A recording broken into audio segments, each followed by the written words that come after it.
मंत्री छगन भुजबळ यांच्याकडून जखमी पत्रकारांची रुग्णालयात भेट। मारहाण करणाऱ्यावर कठोरात कठोर कारवाई करण्याच्या मंत्री छगन भुजबळ यांचे पोलीस अधीक्षकांना आदेश। त्र्यंबकेश्वर येथे वृत्तांकनासाठी जात असताना स्वामी समर्थ केंद्राजवळ असलेल्या पार्किंगवरील गुंड प्रवृत्तीच्या कर्मचाऱ्यांकडून नाशिकमधील इलेक्ट्रॉनिक माध्यमांचे प्रतिनिधी पत्रकार योगेश खरे, अभिजित सोनवणे, किरण ताजने यांना जबर मारहाण करण्यात आली। या मारहाणीमध्ये गंभीर जखमी झालेल्या पत्रकार किरण ताजने यांची मंत्री छगन भुजबळ यांनी नाशिकच्या अपोलो रुग्णालयात भेट घेऊन तब्येतीची विचारपूस केली। तसेच या घटनेचा तीव्र निषेध व्यक्त करत मारहाण करणाऱ्या गुंडांना कठोरात कठोर कारवाई करण्याच्या सूचना पोलीस अधीक्षक बाळासाहेब पाटील यांना दिल्या।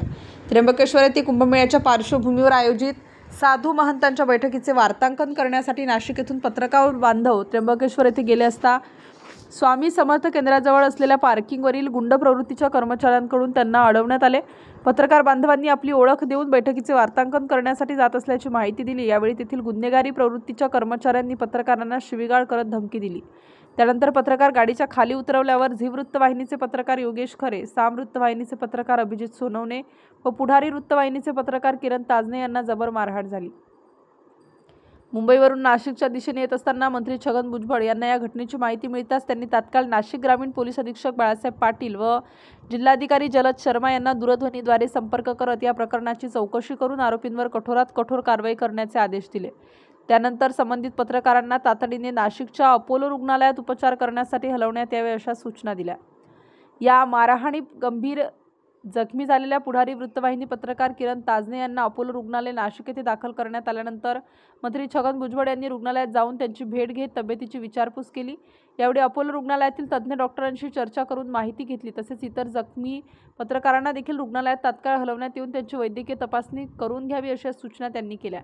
तसेच यावेळी पत्रकारांशी संवाद देखील साधण्यात आला। तसेच या घटनेचा तीव्र निषेध करत तात्काळ या सर्व प्रकरणाची चौकशी करत या गुंड प्रवृत्तीच्या लोकांवर कठोरात कठोर कारवाई करण्याच्या सूचना केल्या। तसेच असे प्रकार पुन्हा होऊ नये यासाठी येणाऱ्या सर्वसामान्य भाविकांना देखील याचा त्रास होऊ नये याबाबत दक्षता घेण्याचे आदेश दिले। यावेळी राष्ट्रवादी काँग्रेस पार्टीचे प्रदेश सरचिटणीस दिलीप खैरे, प्रदेश पदाधिकारी बाळासाहेब कर्डक, युवक शहराध्यक्ष दिलीप खैरे, समाधान जेजुरकर यांच्यासह प्रमुख पदाधिकारी व कार्यकर्ते उपस्थित होते। प्रकृती गंभीर आहे, आपण चर्चा केली आहे त्याची काय नेमकी परिस्थिती, आपण काही आदेश देणार? म्हणजे मी आता नुकताच आलो मुंबईवरून आणि इथेच आलो अपोलो हॉस्पिटलला आणि ताजने याला जे आहे आपण ऍडमिट करतो त्याचं सिटी स्कॅन वगैरे सुद्धा करावं लागणार आहे। डोळ्याला कितपत गंभीर आतमध्ये मार आहे की डोक्यात आणखीन काय मार आहे हे सगळं पाहावं लागेल। जी माहिती मिळते आणि जे काही मी व्हिडिओ पाहिले त्याच्यावरून असं लक्षात येत आहे की आज कुंभमेळ्याच्या निमित्तानं साधू संतांची काही तिथे बैठक आहे आणि ते बैठकीचं वार्तांकन करण्यासाठी काही नाशिकवरून हे इलेक्ट्रॉनिक मीडियाचे आणि इतर जे आहेत बरेचसे लोक तिथे चालले होते आणि स्वामी समर्थ मंदिराच्या पुढे काहीतरी पावत्या वगैरे फाडल्या जातात, म्युन्सिपाल्टीच्या वतीने फाडतात। कानूनी आहे गैरकानूनी आहे काही कल्पना नाही, पण तिथे त्यांनी सांगितलं की आम्हाला जाऊ द्या, आम्ही प्रेसची मंडळी आहोत। आणि मुख्य म्हणजे आहे की त्र्यंबकेश्वर मध्ये होणाऱ्या कुंभमेळ्याच्या निमित्तानं इतर वेळेला सुद्धा ज्या काही चांगल्या गोष्टी आहेत, सुधारण्याच्या काही आवश्यकता असलेल्या गोष्टी आहेत, त्याचं वार्तांकन करून ते शासनापुढे जनतेपुढे आणण्याचं काम ही मंडळी करत असतात। आता तुम्ही यांना जर दूर ठेवलं तर त्र्यंबकेश्वर पासून या सर्व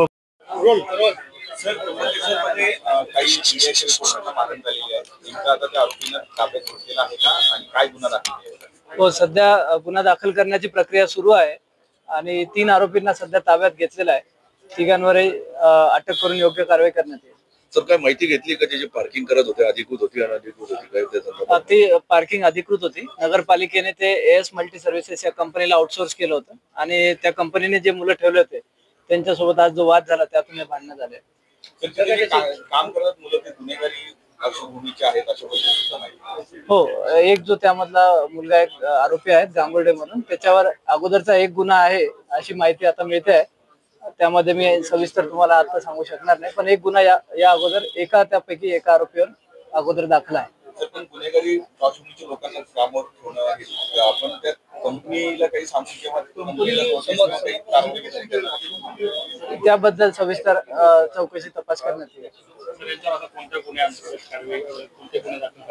आता त्यापैकी एक जे जखमी रिपोर्टर आहे ते फिर्याद देत आहेत, त्यांच्या फिर्यादीनुसार गुन्हा दाखल करण्यात येईल, पण कडक कारवाई करण्याचे आम्ही आश्वासन देतो. किती लोकांना गुन्हा दाखल करणार? 3 आरोपींवर गुन्हा दाखल करण्यात येईल. सर, पत्रकार कायदा अंतर्गत गुन्हा दाखल करण्यात हो, येईल. त्यांचे सुद्धा कलम आम्ही ऍड करणार आहोत. सर, प्रवासी वाहतूकदार संघटना आहे, त्यांनी पण सांगितले का वेळोवेळी आम्हाला त्या ठिकाणी त्रास होतो, प्रत्येक वेळी अडवणूक होते आणि दादागिरी होते.